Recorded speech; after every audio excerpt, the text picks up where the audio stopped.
Kata-kata sindiran dalam bahasa Sunda. Sampurasun baraya. Kata sindiran dalam bahasa Sunda yaitu sindiran itu celaan, ejekan, dan sebagainya yang tidak langsung. Kata sindiran berasal dari kata sindir. Menurut Kamus Bahasa Indonesia, sindir artinya mengata-ngatai, mencela seseorang, tetapi perkataan itu ditujukan kepada orang lain.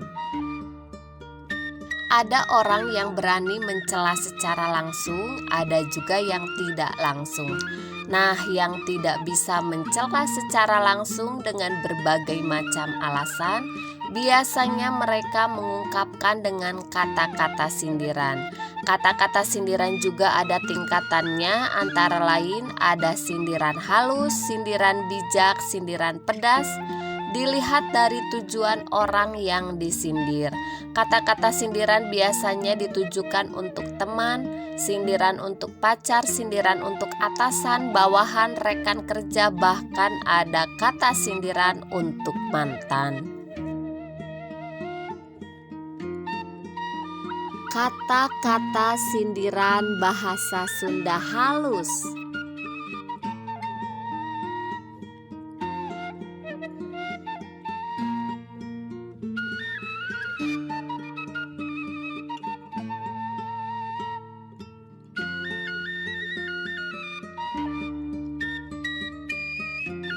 Kata-kata sindiran bahasa Sunda kasar.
Kata-kata sindiran bahasa Sunda bijak.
Kata-kata sindiran bahasa Sunda untuk pacar atau mantan.